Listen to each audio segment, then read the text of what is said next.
Good morning, sir. Good morning. Yes, it is. How are you, Mark? I am well. Yes, indeed. Good. Just enjoying the cool, damp morning and leaves falling and Yes. yes, it is cool. That you get that smell of fall in the air when you get enough leaves on the ground. And, Yeah, did you go trick-or-treating last night? I did not.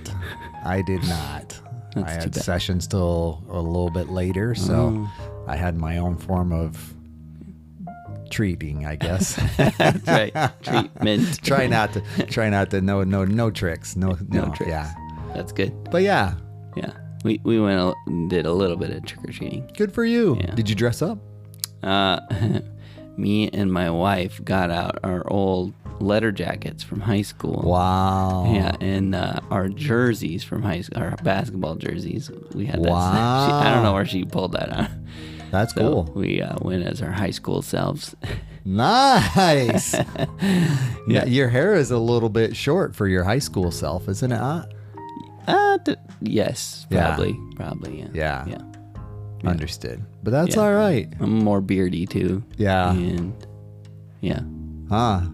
But yeah, so that was fun. I think my last Letterman's jacket went with the last move. Oh, really? Yeah, I don't think I officially have Yeah. a Letterman's jacket anymore. That's too bad. It probably was a cool one. It wasn't one of the classic ones with the leather sleeves. Oh, really? They changed that about 2 years before our guys, so it was just kind of it was okay, but Yeah. it wasn't the old school leather and leather sleeves with the wool Yeah. middle. Yeah. Ours, here, I'll show you a picture. Everyone can just imagine it. You're gonna have to link it now. I know. You're gonna have to There you link go. it. Oh, I also got a horse head mask. So. Oh, nice. Yeah, so you guys had the classic Yep. Letterman's jacket The still. blue wool and the white leather. Yeah. No, we were the Trojans, so it was kind of more of a maroon Okay. wool. Yep. But yeah, We were the Patriots. nice. Yep. Nice. You'll have to link that with your horse head on there. Yeah, I will. That's right. It's a good picture. So yeah.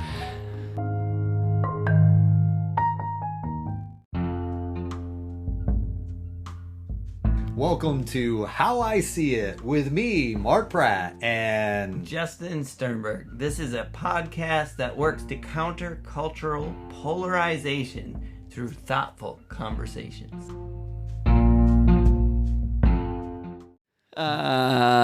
So Halloween, you said I am well. Sometimes I say, oh, that's good. And I want to say, oh, that's well. And I'm like, no, that's not right. Because, you're supposed to say, I'm well, not I'm good. yes. And I think I've gotten that habit down pretty good. Yeah, But sometimes I still overthink the response. that's okay. I'm glad you're doing well, Mark. Well, thanks. And I'm glad you still fit in your Leatherman's jacket. That's cool. Yeah. That's It cool. actually has always been a little too big for me, so. Oh, so now it fits? No, it's still too big. It's still too big. Yeah. Wow. Yeah. Well, that's good too. Yeah. It And Megan doesn't- used to wear it, Oh yeah. so it was really big on her. Did you wear hers too? Did you guys did that dating thing where you exchange rings? You just exchange Letterman's jacket? We did not. I couldn't fit in hers. Okay. Yeah. I'm sure I put it on as a joke once or twice, but I hear you. yeah. Yeah. That's all right. So speaking of high school, High school. Yes. Oh man. Oof. oof, Oof. oof. How was your, tell me about your high school, Mark. How was your level of your, let's say, the continuum between humility and pride, and or maybe speak a little bit to how your sense of self-esteem or self-confidence, how did you feel about yourself in high school? Wow. Thinking about that leather. Yeah, thinking Letterman about jacket. that. That's a good. The Letterman's jacket. I just did track. I'll be Okay. honest. I did track just for the sake of getting a Letterman's jacket. Oh, nice. So it wasn't like I was So Letterman jackets were a pretty legit deal for your. Yeah, I just you wanted a guys too. letter. So I did track my junior, senior year. played basketball, in grade school up through till junior high, that kind of thing, just didn't really like the pressure that went along with basketball. Speaking of that, and I didn't like to dribble. I wasn't a tremendous dribbler. I was a good shooter because of the basketball court across from our house. I'd just go over there and shoot, but I'd pass off the ball as soon as I could. So that's where that self-confidence piece kind of comes to my mind. It's like basketball wasn't my thing, but, and then track, I did all the field events, shot put, discus, and javelin. I wasn't, I didn't, do the sprinting. I sprinted very little, like say. It's kind of surprising because I definitely think of you as a runner. I hear you. Yeah. Yeah. Maybe even a I sprinter. probably could have done okay in distance type things, distance events, but I definitely wasn't as fast as the sprinters on our team type stuff. Okay. I would have had to have done a 50-yard to do anything. Yeah. Yeah. But, and then my English teacher kind of comes to mind. She would routinely say, Mark, you're either going to be, president or you're going to be a used car salesman, and she had that, she was wrong because you're neither.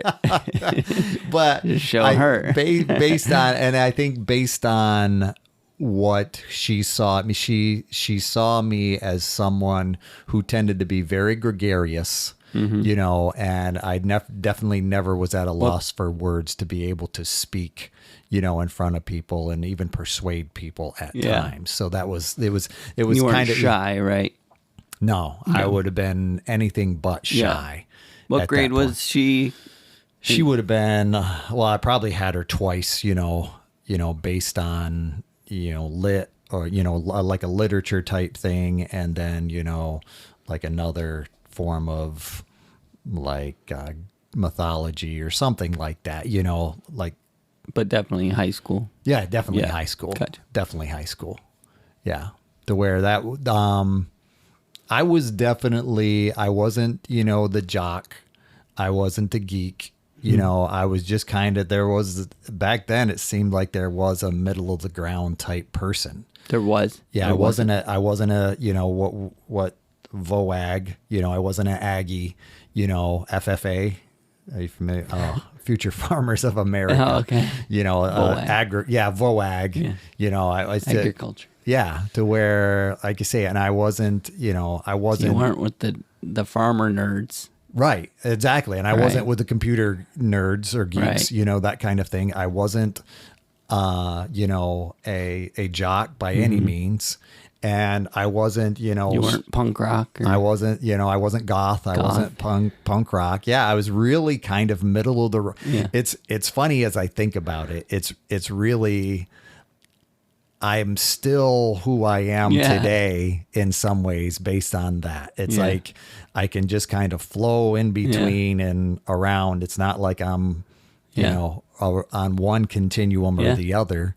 Short of hopefully being a Christian, that part, but still even my, views allow me to kind of intermingle as best I can, To me, that speaks to some inner confidence, but, I could be reading wrong. So, I think in some ways if anything, it speaks to my extroversion.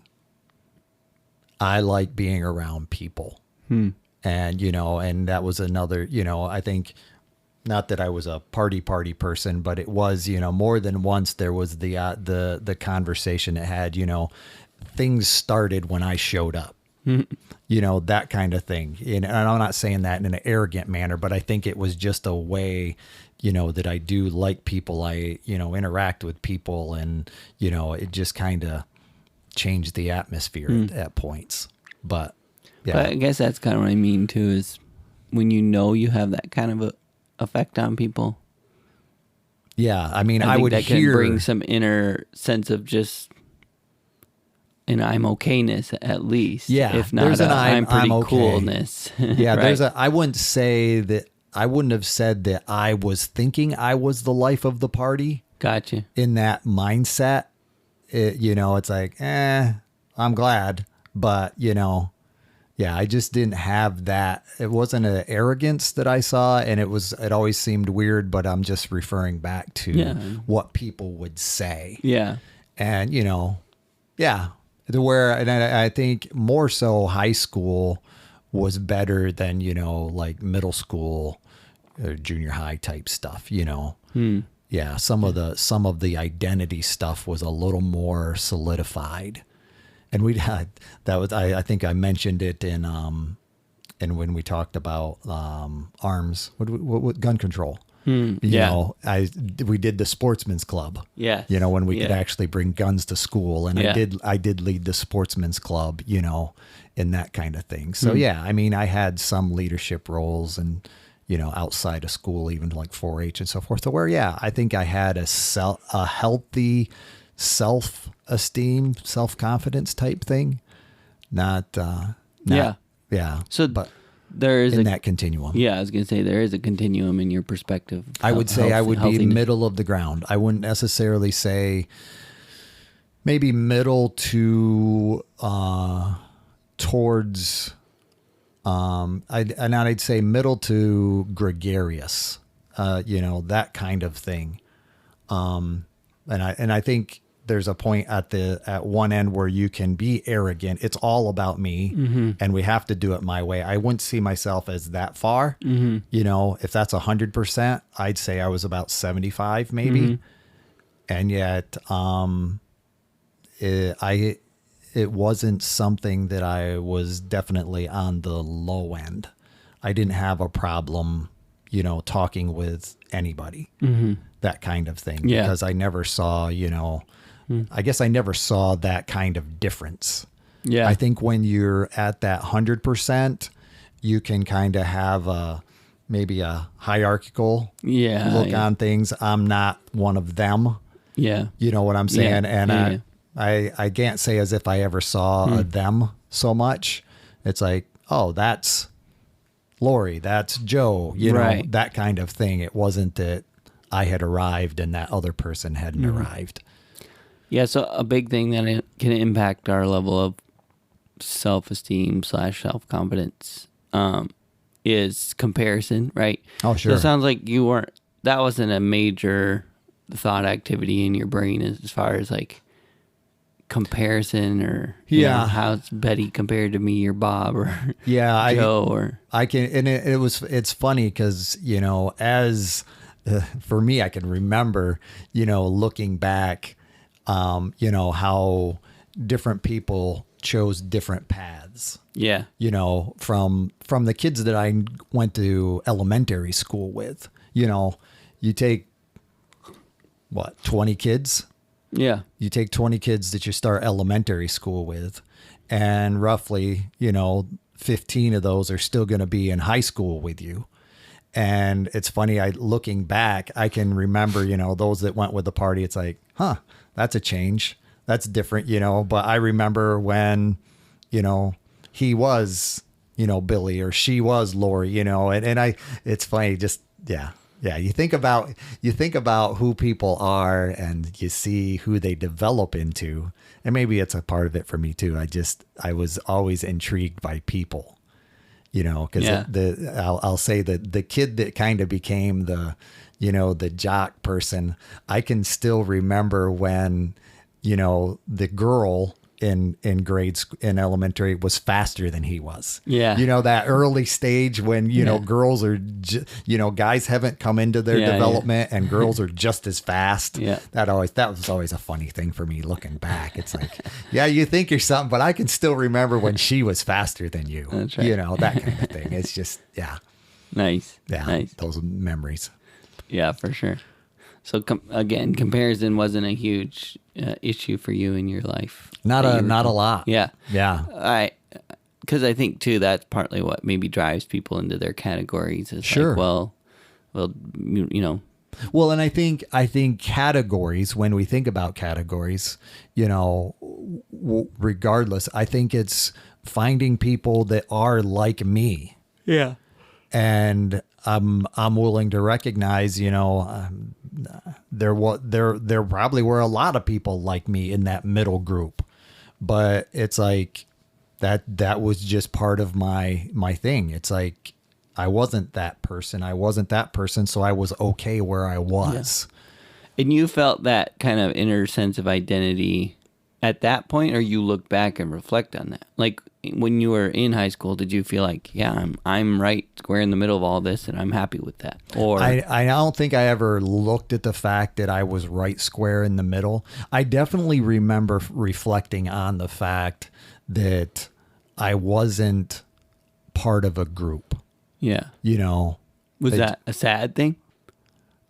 Not so much. Okay. It just, and I think because you didn't feel kicked out of the groups. No. And like you say, that was my thing, or part of my thinking, it's like I recognized I had friends in those groups. Yeah. So when I was in this class, I just was with those friends. And when I was in this class, I was with those friends, and I think I probably had,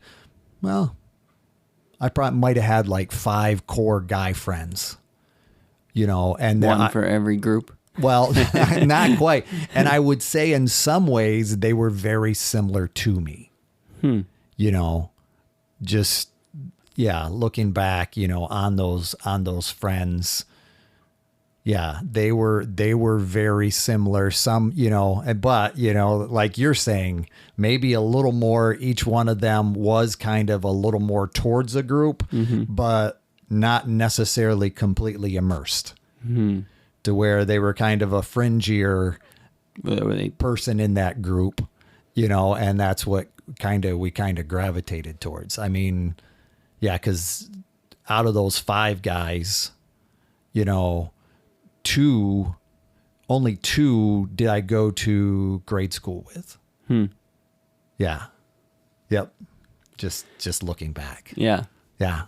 It's very interesting. It kind of solidifies what we all already knew, is that you're sort of an enigma, Mark. That's fair.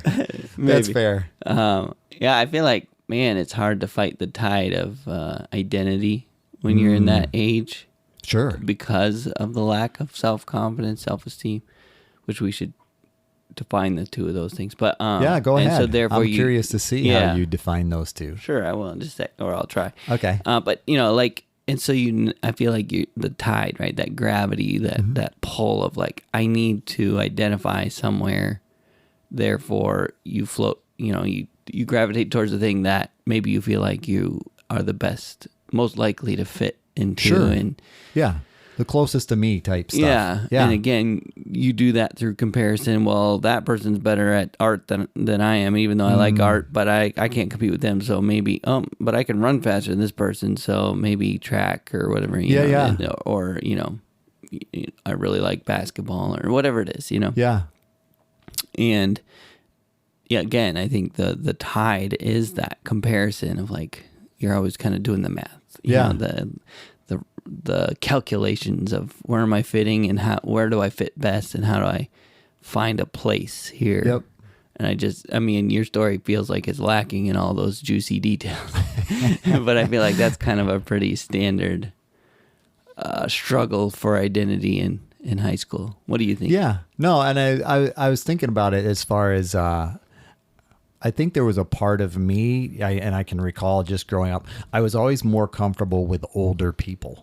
Yeah. And I'm thinking about it from an identity standpoint, by God's grace, I had a lot of great mentors, that were basically, building into me, that I was comfortable interacting with on a, daily, if not weekly basis, through activities and stuff like that. Just some really great role models. Yeah. Especially in a male dynamic, some of them have even passed away, in the meantime, but some of them are still alive, that kind of thing. But yeah, I think that was influential for me. And go ahead. No, that sounds amazing to have, multiple mentoring male relationships, or if you're a woman and female, but like kind of Sure. that. It doesn't seem like that's super common No, I hear you. anymore. And I think about even like John, your son, he's a youth leader, he's one of the leaders Sure. at youth, and he's able to have some influence with young boys and stuff. And, I've heard him talk about that, and that's amazing. And I think that's definitely a thing, but it's like, it seems like there's still a separation culturally now that doesn't quite allow the same level of intimacy in terms of mentorship and, all right, Johnny, that's not like you. You shouldn't be doing that. Like Right. being able to speak to someone in a way that's like, I know you'll listen to me because we have this, Sure. this type of relationship. It's Right. It feels like that's not really a welcome type of it. Like it's not conducive to that kind of relationship. Culturally, yeah. Sure. It's more. Yeah. And maybe part of that, sadly, is tied to, pedophilia. Yep. Like the struggles of previous generations, Yep. and we've put up boundaries and blocks and stuff to try and help with that. And I think maybe that's one of the side effects, is that it's cut off some potential opportunities for intimacy No with doubt. mentor relationships that, is Yep. quote unquote inappropriate now. If we have to an that. older guy hanging out with a younger guy, there's probably a concern. Yeah, there. there's a like, Yep. What's going on? Yeah. So I don't know. It's I don't know. It definitely gives me a sense of like, man, what a loss. Yeah. I agree. Yeah. I agree. And I think, and I will say too, I think, when I look around now, to the certain degree of male involvement, even in leadership roles in our church, even, to a degree, I think a lot of that has been adopted by, women, by God's grace, who have stepped up into leadership roles because of the male vacuum. Yeah. To a certain degree. When I look back, I think about how, men tended to be more involved in church,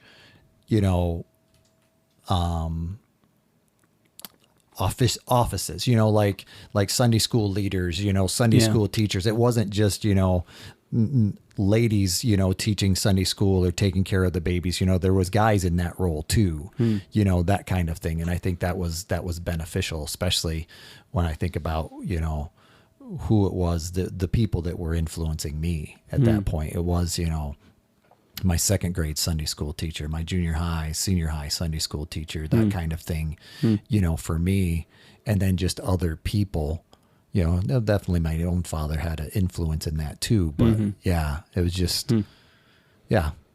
Yeah. What about for you? Where would you have found yourself on that continuum? Yeah, I feel like I probably talked about my stuff a lot in previous episodes, but generally I would say lacking in self-confidence, but projecting self-confidence. So, Okay. In middle school, elementary school, I was just a kid. I didn't think about really comparison. And then about middle school, I started really thinking about comparison and like, oh, that person's better than me and everything, right? Like and that's the problem with comparison. You can always find someone better at any given moment, and you're comparing someone's highlight reels to your worst moments, and that's just, whatever. So I started doing that, and that became, I would even say like an obsession maybe. Okay. Just the way I think about it, where I was always just sizing myself up compared to others. I didn't have a gauge based on some sort of, like you were saying, a mentor relationship to speak truth into that. So I was left to my own figuring it out. Like, where do I land in this world, And the only way you figure that is, well, look at this person.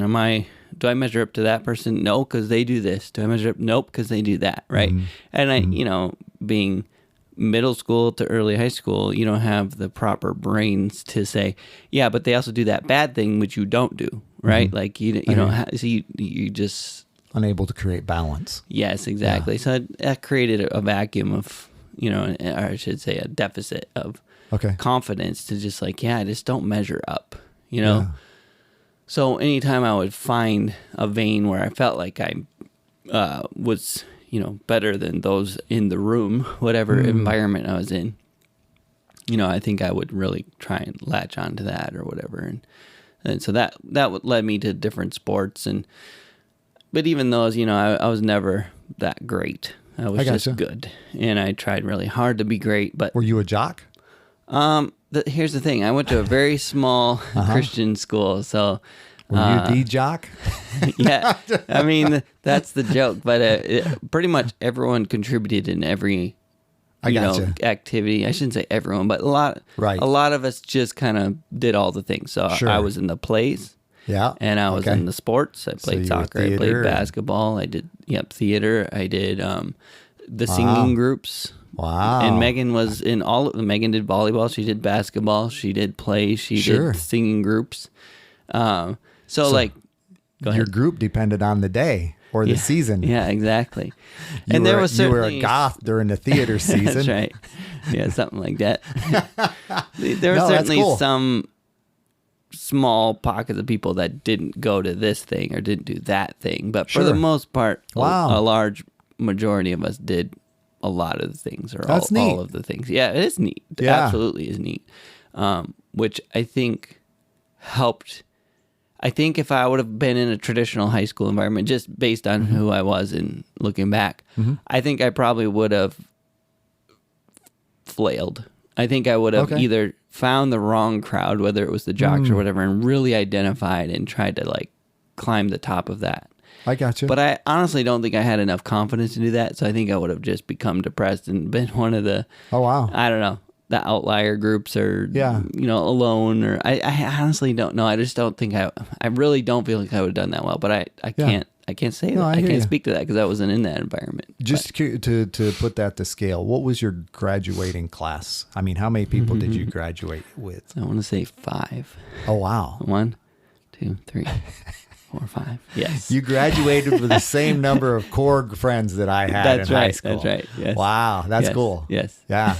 Yeah. That's neat. Yeah. Yep. So that's that puts it in perspective. Yes, exactly. Yeah. Very small. You guys had to all work together. That's right. To get a team on soccer field Soccer we actually joined with another Christian school. Oh, I was going to say it was a combined effort to produce the size of a regular soccer team. Because it's like with 5 guys, your senior class would graduate, and it's like another rebuilding year. You know, it's like we just lost our whole senior crew and half the team. You know, okay. No. And I started playing on the high school team in 6th grade, so that gives you an idea of like the pool. Yeah. So, you had to start pulling in from 6th grade. And I actually played in a couple games in 6th grade, like, for a minute or whatever. But the point is, like, they needed a sub and, all right, get in there, Justin. You had a heartbeat. Don't get hurt. I remember I did something, and I can't remember the story exactly what happened, but in practice, I ended up, I think, giving a bloody nose to the senior. Oh, wow. Wow. And I never lived it down. I mean, it was kind of a funny thing, but, because you were out there as a 6th grader just kind of flailing and moving your arms, and it's like, he went blowing by about the time you picked up your hand. Probably, something like that. Yeah, I could see it. I could see Pretty it. funny. Yeah. Yeah. Wow. But put him in his place. That's right. That's right. I feel like that put me on the radar with him, though, because he would joke with me after that. And, oh, sure. Yeah. Yeah. And that kind of infused just a little bit. That was part of it, too, is like you talked about having a relationship with older. I mean, you were referring to adults, but like, I would try and jockey for attention from older classmen. Sure. Just to kind of, that helped me have some confidence. And typically I had some friends that were a little bit older. Some often too as girls, girls a few grades higher than me, and just really, enjoyed that. And that gave a sense of self-confidence as well. But no, there's something to be said. I mean, John is probably more like you in that, because he was, playing soccer at 4. Yeah. To where when he came on the high school team, he was playing up, he started, and I remember, similar conversations, how, be it good and be it bad in some ways, those older kids, it gave him his friendship with those older soccer players gave him a little more rite of passage. A little more cred.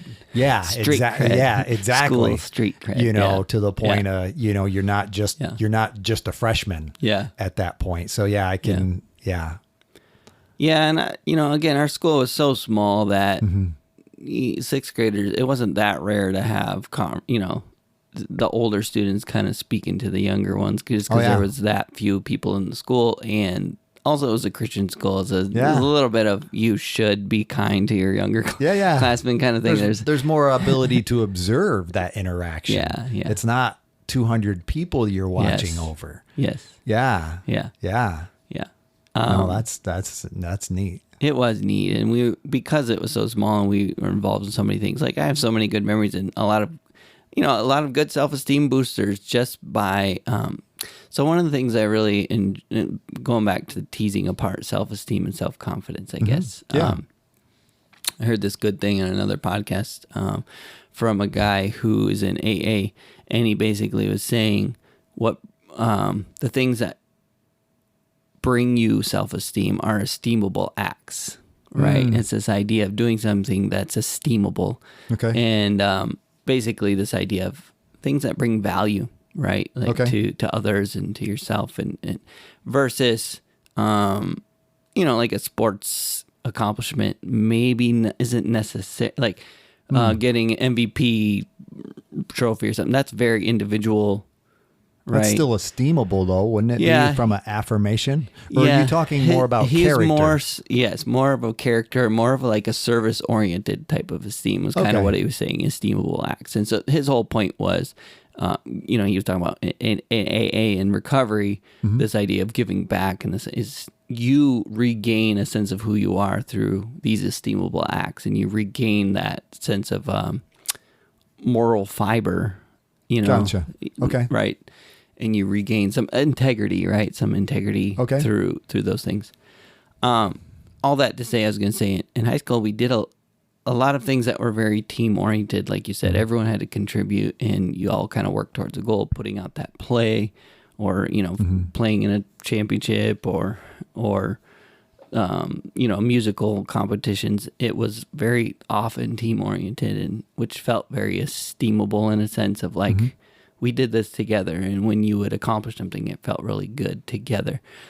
However, if you did, the other was true too, which was our basketball team was kind of mediocre. And did you have to share with the other school to get a basketball team together? We didn't. We had enough to do basketball. Okay, yeah, cool. There was more interest in basketball, so I think that helped. But we were pretty, on paper, decent in our league, right? Because we played in a league of other small Christian schools. We were decent on paper, but like in actual output, I felt like we were underwhelming.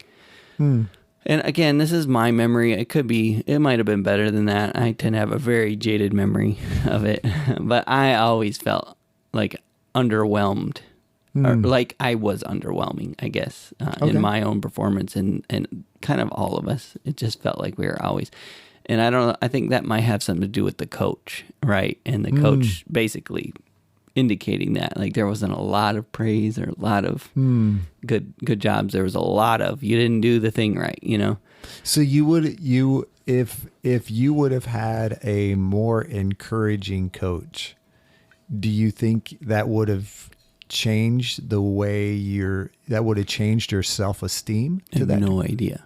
I honestly don't. I'm just curious. I don't know how to peel that apart, if that makes sense. I hear, but from your perspective, it would have been possible or plausible that you could have viewed yourself as more influential had that encouragement been there. Affirmation, a positive affirmation. Yeah. Way to get up the court, Justin. Way to hustle.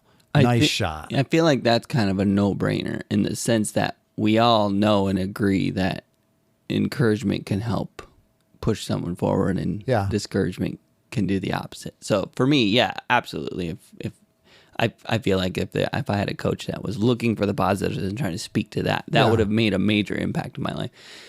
The big thing though is like, again, I wasn't getting a lot of people speaking into my life to give me any kind of status indication. So I had to gather for myself, right? And so like one of the major places where I would hear very regularly how I was doing very verbally was basketball. Sure. And it was kind of a negative, thing. There was some positives in there. I'm not going to say it was all negative, but it just, especially my translation of the feedback I was getting was negative, if that makes sense. And that could have been a misread as well based on my own thing. So, but, and other things like grades, I did really well. And, I was a good student, mostly straight A's kind of thing. And like that was empirical. So I was like, well, at least I'm good at that by all measurements on paper. Like I'm the best one in class. You know what I mean? So like at least I have that. Yeah, you were best of the 5. Yeah, exactly. Yeah, that's cool. Yeah, and typically, so that's another thing. We would do 2 grades together. Okay. So like 11th and 12th grade, for instance, we would done together. So it was more like 10, but I need a little more credit, Mark. No, it's good. But no, yeah, I mean, but even, yeah, so grade-wise, and then I would get those, whatever, it doesn't matter. Yeah. So that thing was empirical, and I could look at that and go, well, at least I'm good at that, and no one can argue with that because it's right here on paper, and it's okay. So that was one area that wasn't subjective, but yeah. So if you had to boil a definition of self-esteem down to less than 10 words, what would it be? Is that 1? No, it doesn't count. You better start counting. Oh, you tell me when. A, does that count? Yeah. Acceptance and respect for self. Ah. Now, is that fair? That was a good off the cuff. That was less than 10, so we'll go with it. Yeah. I think I was at 5 or 6. Yeah. I got a few more. Should I add some more? No. Well, you had 10. But I'm curious how you would describe that differently from self-confidence. Yeah. Self-esteem. 10 words? I'm not going to put you down. If you want to, if you see it as a personal challenge, I'm good with that. It's not as fun unless it's a challenge from Mark. Okay. Yeah, that's right. Got to make a game of things, you know? So let's do 10 words for confidence. An inert sense of ability and trust in self. Oh, I think you did it. Right at 10. You didn't see him. He was pulling on his fingers. I did. I didn't start at the very beginning, so I had to catch up. An inert. Yeah. So intrinsic. Yeah. Sense. Yeah. Of value. My perception of self-confidence is almost like this thing that exists without reason. But sure. But I don't think that's true. But it doesn't feel like it's an earned thing necessarily. So because to me that's arrogant, and that tips over to pride and arrogance when it's like, well, I earned this and I'm good, versus like, I got this. So how are they the same and how are they different? Well, I think we've been using them interchangeably all morning, so they're definitely very much tied together. And you think so? Well, to me, okay. Yeah, basically because they both seemed gone.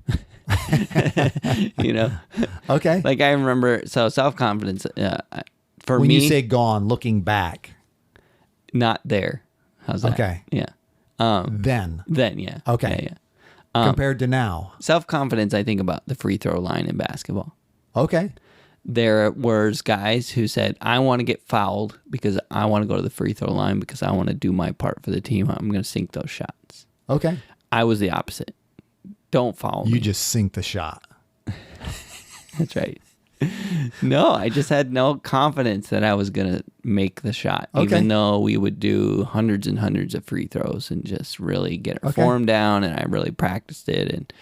And I was in practice decent, I would, my percentages were good, but in a game, and I don't even know what my stats were. Maybe I was fine stats wise. Sure. I felt like I was always going to let the team down. And I don't even remember if I did. I know that. So you were thinking. I know I didn't make some I needed to make, but that's true of every player everywhere, right? But I honestly, I don't know how my perception compares to reality. I couldn't tell you. Yeah. But I can tell you my perception was that I let us down more than I should have, or that. So, so that's where, when I think of self-confidence, I think of the free throw line. I think of that.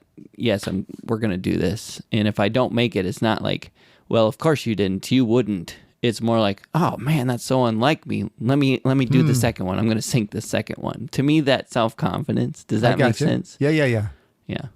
Yeah. Where self-esteem, I think more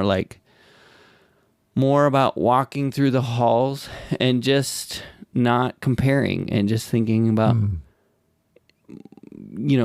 more of like, I don't know, just appreciation for self, like feeling confident, feeling good. What's funny, I use the word confident, right? Yeah, it was. That was. That's what I mean. It's kind of interchangeable for me, but like this, I like just a like for self. Okay. Just like, I like myself. I'm okay with myself. And yeah, I'm not perfect. And yeah, I got flaws, but feeling pretty okay. Yeah. Does that make sense? Yeah.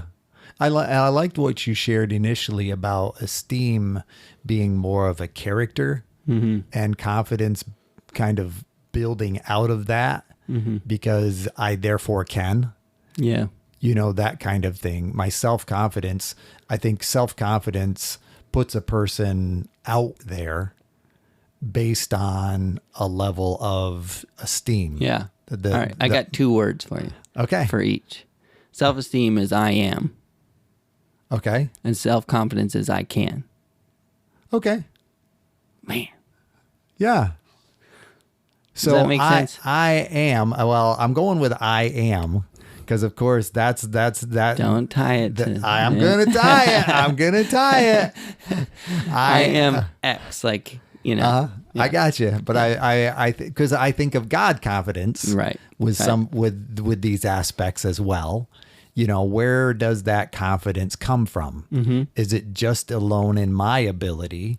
Therefore, I am. And I think, that can be one end of the continuum that I am God and I don't need anybody else and I don't want anybody else, Yep. Or that other person or the other end can be, I'm nothing, and I need tremendously, that kind of thing. But I'm hearing where you're coming from in the sense of I am here. Yeah. I am present. Yeah. When I think of a healthy individual, I mean, I definitely think of like your story and just kind of how you describe, like just it sounds very healthy. And I don't know, is that your perspective of your, high school environment? It's always hard for me to hear myself as a healthy person, but like, is it, but just like a good level of self-confidence and self-esteem, like just enough. I'm not saying there's no limit or it's like there's no cap. Yeah, I got just you. the more the better. That's not what I'm saying. I'm saying like there's a excuse me. That's okay. Bump the mic. Yeah. There's a medium level where I think it is healthy. It's a good healthy place to be where you're not doubting everything you're doing or comparing yourself and feeling bad about yourself. Yeah, I feel like I can do that, and I feel pretty good about where I'm at today. And it's interesting too. I was thinking about it in your context as you were sharing. Were you a class official? What does that even mean? like a class president. Yeah, yeah. Like we didn't do that. Oh, okay. Yeah. Because I was thinking But about. yes, I definitely would have been. No, Yeah, I had no doubt. I mean, with 5 people, why wouldn't you be at least an officer? You know, if you think of there's 4 positions and exactly. 5 people. Come on now. And somebody doesn't want to be one, so you know. Yeah, that's right. Yeah, no, we didn't do that. I can remember it was funny because I did run for class president. Okay. Yeah. Yeah, and I came in second. Oh. So like you say, I can remember that disappointment that went along with it. But you know, at the same time, why'd you let him beat you? Well, I was okay with it because I didn't want to have to organize all the class reunions for the rest of my life either. You know, I remember I can remember thinking about it. It's like there is a you know, a pro to this an upside, not winning, and you know, and I can honestly say I felt you know, because I didn't come in last. Right. You know, and the people I shouldn't say, you know, I knew the people that counted the votes, so I even knew what that spread was. You know, as far as it's like, I was cool. It was 4 votes. Okay. So I graduated with 184 people. Okay. So like you say, I mean, I don't know whether everybody voted. Yeah. But yeah, and there was probably 4 How much people. campaigning did you do? None. So with no campaigning, that's pretty good. Yeah, but not you know, it's like once the names were out there, you know, that was pretty much all. I would say your lifestyle was more your campaign. Yeah. You know, and I guess that's my point. Your lifestyle was conducive to getting within 4 points of class president. Yeah. So. And I would say the other 4 were a little more on the party end of things.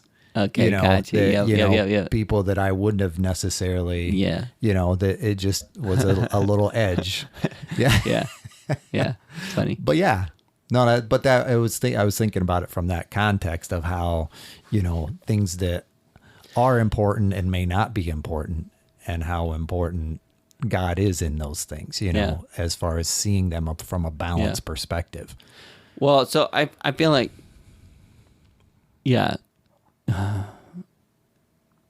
the one we talked about, pride, was a really good one where we talked about you can't separate, you know, self-confidence, all those things from God. If you do, it's confidence in yourself, and what's that worth, right? So we talked about God confidence, and so I don't want to go this whole conversation without bringing that into it, because I definitely feel like if I had the right relationship with God and I actually knew him for who he was versus who I was taught that he was, which was basically someone keeping score.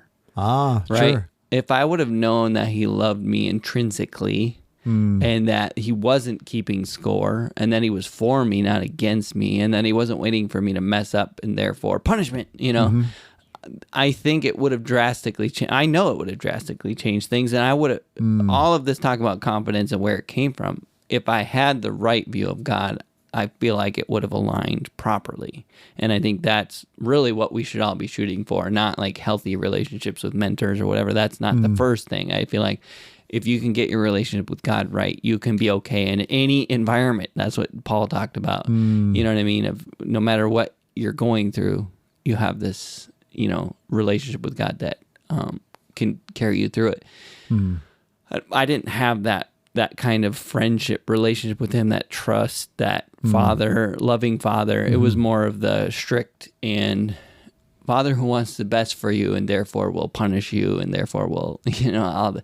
So it's not like I thought he hated me or anything. It just didn't feel like the warmth that I feel now. It was almost to the point he was noticing all the wrongs. Right. Keeping score. Along with everyone, including myself. Like I just felt like that's how, and you know, again, my parents did a lot of things right, but one thing they struggled with was praise, and one thing they struggled with was criticism. And I've talked about how I've adopted some of those things, and I try and work on that with my own kids. But so, you know, it's kind of inner critic was adopted from, you know, the theology and from my parents, and you know, but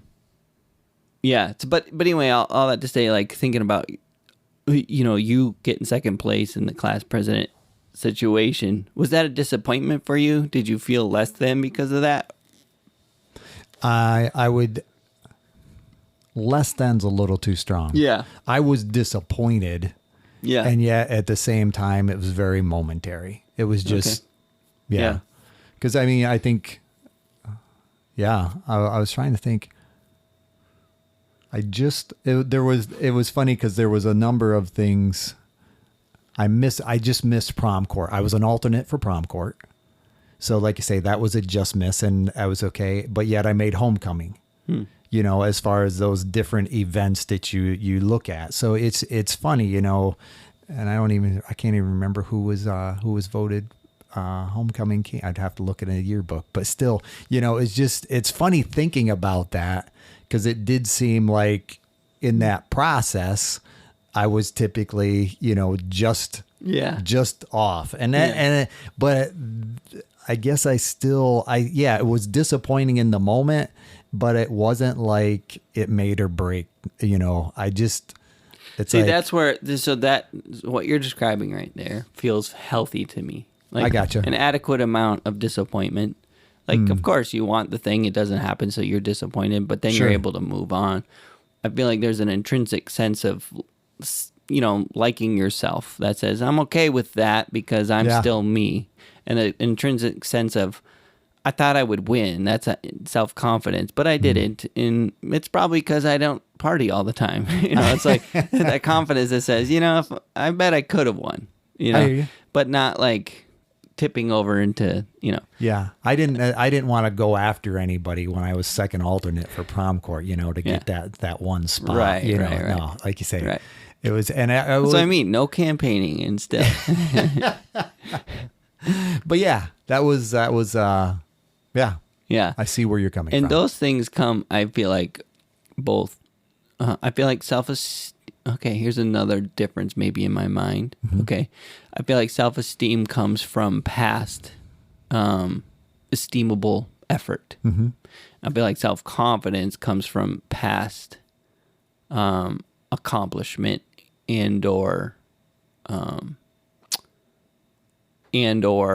speaking into that into you. Because I think that can happen too, where you can gain a sense of self-confidence without having achieved, but someone can say, but you absolutely can achieve that. All you have to do is try and use what God gave you, which is more than enough. And I feel like those conversations can give you some self-confidence, or the accomplishment can. Like, well, I did it in the past. I bet I could sink this free throw again. You know what I mean? Kind of thing. And it's funny as you're explaining or talking about, you know, I think about a lot of the kids that I'll work with, because that's what parents sometimes will, you know, address, or, you know, I'll work with kids that have an anxiety of sorts, you know, and it is a matter of, you know, seeking to build or create a level of self-esteem, you know, and creating that, yes, I can, and therefore I'm going to try, you know, that becomes the self-confidence. And, you know, and I have this ability to interact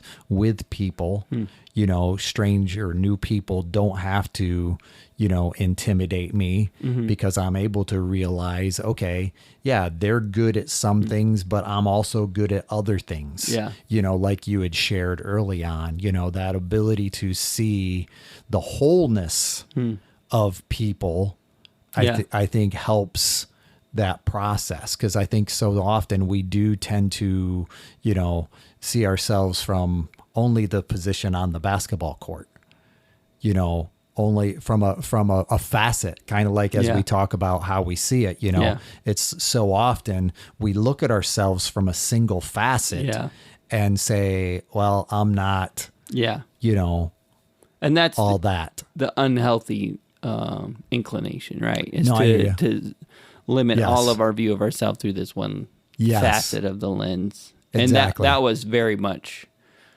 what I struggled with. So in the days, you know, we would accomplish it, or something good would happen, then I would feel on top of the world. Sure. But, you know, that's so short-lived, because there's more failures in life than successes.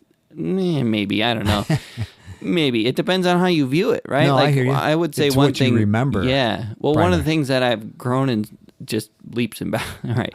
I would say for the most part, I'm healthy at this point. I got you. For the most part. I still struggle with something. But like a lot of things that would be considered a loss, I don't consider it that way anymore. I look at it through the lens of what did I learn, and it's only a failure if you don't learn from it. You know, that's like something that I've certainly adopted. And I still, again, struggle with some things, but it's not to that degree. So like that perspective turns all, so many losses into wins. And so you can say I win more than I lose, because even in your losses, you're winning, right? Sure. That's not the perspective I had in high school. Everything that wasn't a straight up victory was a loss, right? So if I wasn't at the top, I was at the bottom. Wow. And that it was very polarized in my viewpoint of that. So like even when you were talking about losing, getting second place, that disappointment, that would have been just a devastating loss to me.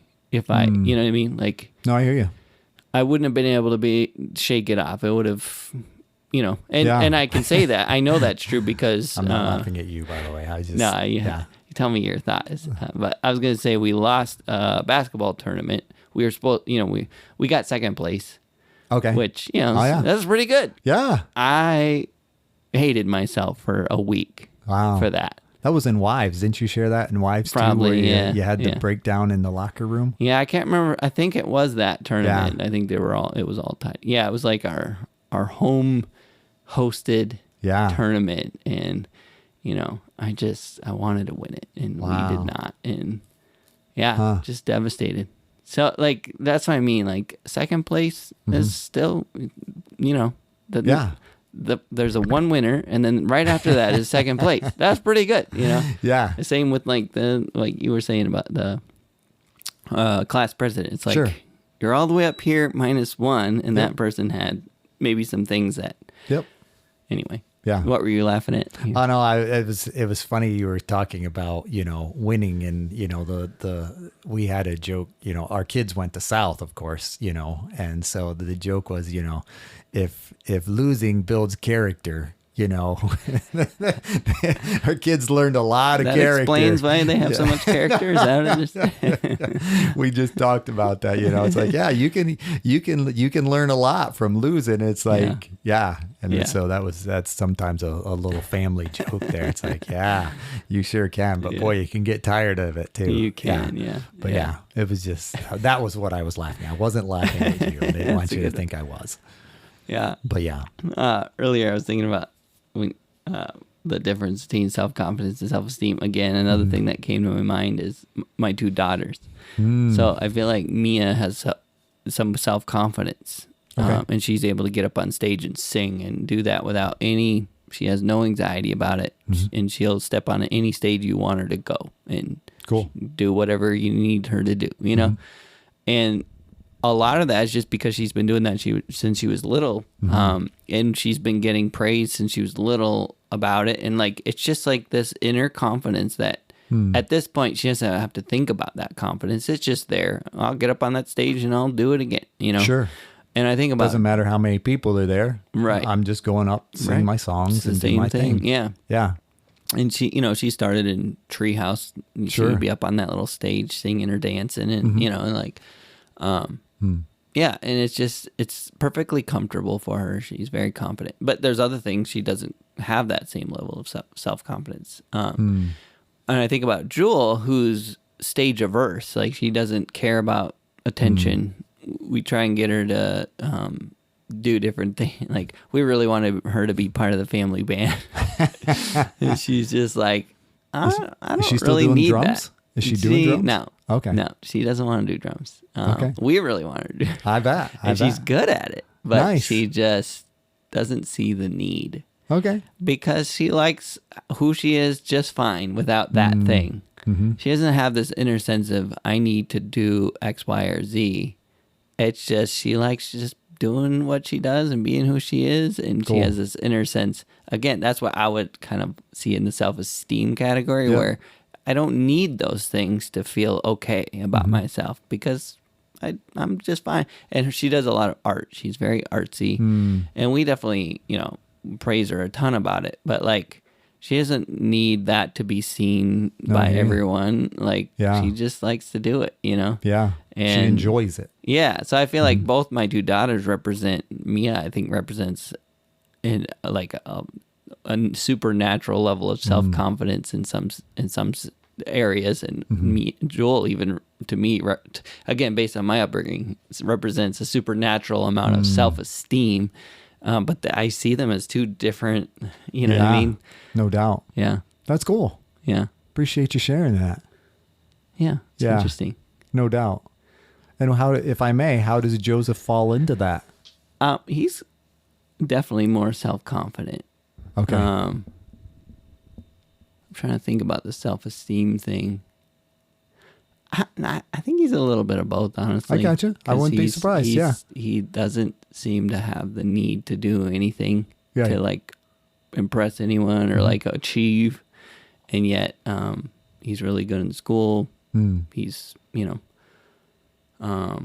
he like does art too. He does these little comic books and they're hilarious. He's got a funny sense of humor. He's kind of like right in the middle of those two, I feel like. Oh, wow. It's kind of interesting. Yeah.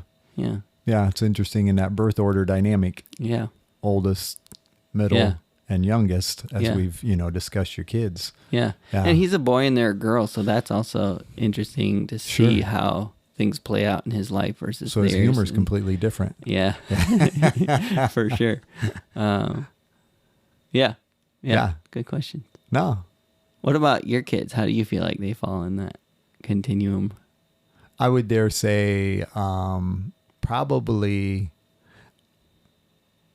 would dare say John is probably more of a self-confidence, although I see Lizzie is changing, of course, she's been to college, that kind of thing. And I think she has grown in both aspects, relationship with God as, definitely esteem. And she was sharing, well, I was actually speaking with her yesterday, Chris Fokerloy last week, but it was funny because she was put on a panel, how like, as freshmen come in, she was on one of those panels that she had been to as a freshman. Nice. So it was funny because she was, for health sciences. So you have all these kids that are coming in, to be doctors and, all nurses and all that health science thing. And it's, and she was telling me because she could, from her perspective, she was looking back and saying, okay, what would I have wanted to know when I was sitting in those seats?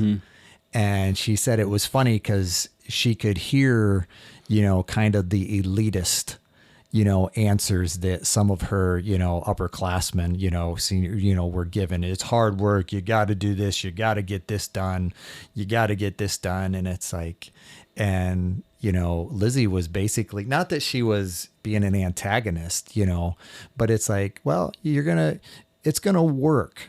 You may not be able to do this, and this, but it will work out. And where you'll do the things, you'll get the things done that you need to get done. And you may have to, forsake some other things, but it's going to work. And if you need to take a gap year to accomplish what you need to do, that's okay too. And it was funny because she said, there were so many, young girls that just basically almost came up to her in tears saying, oh my goodness, I appreciate you sharing what you shared because I was the fact that you were feeling anxious and you recognized that, this stuff worked out.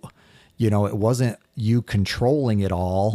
It was by God's grace, it worked out. And, and she was able to share that. And she, had all these younger freshmen basically saying, can I get your number? Cause if I have a question, can I, she said, sure. It's like, so it was just kind of that neat thing, as far as I would call that a combination of esteem and confidence that, it's going to work out. And I guess I would just see, I think the military was definitely crucial in John's development of both, but I think it, I put the military service squarely in that esteemable, kind of side of things to where I would say you would earn some self-esteem there. You did, right? But I would also say the confidence that John had grew. It's like will routinely say he grew 2 inches. After boot camp, just because he stood straight. He stood straight. And I think, that was a part of it to where, and I think it is a confidence of sorts, because it's, and I'll hear it every now and then.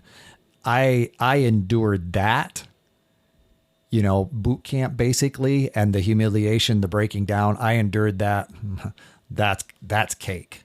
Yeah. Everything, kind of that comparison thing. If I can endure that, Yeah. going to work, showing up on time, right. That's cake. Yeah. Get the hard stuff done. He's a good one for that motto, do the hard stuff first. Yeah. And then the rest of the day is easy. Yeah. Go downhill. Yeah. So like you say, it's kind of interesting to think about that and I see him more, of course, in that, Enneagram. He's an 8 challenger, to where, it's like that takes a level of confidence to be able to say, no, I don't agree. Yeah. You can do what you want to, but I'm saying right here, that kind of thing. But I see the esteem in it, but it's interesting. Yeah. Consideration. And I think that's what makes the two words, kind of funny to discuss. It is. Yeah. Because it is hard to peel them apart, because I often feel like a good self-esteem will create a good self-confidence. I would agree with you in that. I'm sorry. Did I cut you off? You started to raise your other hand like you'd. Well, I was going to say, I don't know if I feel the other's always true. Like a good self-confidence will create a good self-esteem, because and self-confidence might be based on others' words and or your accomplishment. If those things go away, yes, you know what I mean. So I feel like self-confidence can create an unsteady self-esteem. Sure. Whereas self-esteem can create a more steady self-confidence. Yeah. No, I hear where you're coming from. If I recognize that I am valuable intrinsically, right, then that goes a long way when the wheels fall off in one area. Like if I go through a bankruptcy or, or, my girlfriend breaks up with me or, those kind of things, depending on, age, of course. That's where I was trying to go with. I don't have I have a girlfriend, but she's also my wife. So I wanted to kind of walk through that. But those different life cycle stages that if I'm confident based on that one facet, it can definitely, hit my esteem if that facet goes away or changes or something like that. Yeah. Yeah, so if you're trying to build your self-confidence, start with self-esteem. I agree. And by starting with self-esteem, start doing esteemable things. So, sure. A good example too is like serving. No doubt. Go to a soup kitchen, serve there. Go to serve some kids. And whether it's at church and youth group or treehouse. That's the other thing too, like seeing the kids who serve. I feel like there's often a clear distinction. I don't know if chicken or egg, right? Like if they came in with a self-esteem and therefore served kids, or they serve kids and it has created more self-esteem. But I definitely feel like I see connection there a lot of times when I see development of kids and I see that they are serving. And serving, I mean the true sense of the word serving, because I definitely feel like there are some roles that are called serving, but maybe are more, spotlightish. I gotcha.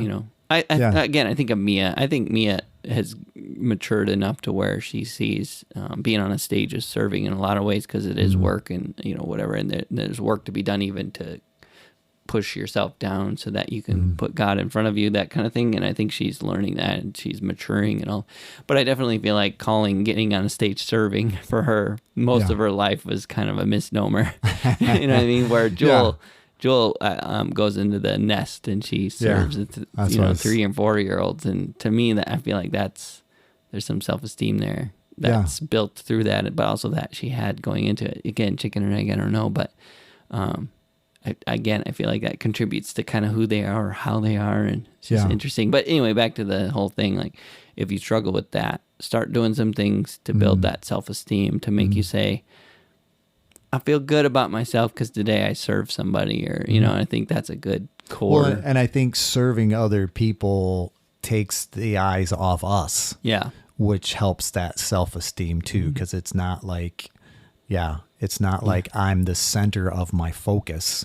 Yeah. And I think to be able to see people who maybe, down on their luck, like you say, a soup kitchen or something like that, it helps me, develop a little bit of gratitude. Some perspective. Perspective, yes, on the things that I have, the things that I'm able to do, the supports that have been in my life, and I think that helps build in that self-esteem type thing to be able to say, yeah, by God's grace, I'm pretty fortunate. And I've, been fortunate to have people in my life, and I'm definitely not all of that, but I'm okay with who I am. Well, I think part of that is, especially a soup kitchen type of idea, when you do that for real and you're able to have real conversations with the people you're serving, you very quickly recognize the difference between you and them is not some intrinsic goodness. Very, like you said, the supports you had, right? So like, I grew up in a good home, and if I were to lose my job today, I'd be in my parents' house, or whatever, where they didn't have that. And you're able to start seeing like, oh, okay. Yep. Or just even at times, just one circumstance. Right. Yeah. One thing that was just a little bit different. Yep. And it had a long-term implication. Yep. Yeah. Yep. Otherwise, kind of that verse, but by the grace of God, that one thing, I was spared. And otherwise I'd be just like that person, or, could have been. I think that's a George Whitefield quote. Is it? Or, well, thank you, George. Yeah, but for the grace of God, there go I, he Yes. said when he passed someone on the street. Yep. But yeah. So yeah, that's, what are we naming this one? Excuse me. I'll let you name this one. I don't know. But either way, Probably that's how we see it. Hey, thank you for listening to our podcast. If you like How I See It, please do all the things that podcasts tell you to do. Subscribe, rate, review, follow us, and or talk nicely about us on social media. If you want to reach out, the email is us@howiseeit.click. Yep, I said .click, as in .click.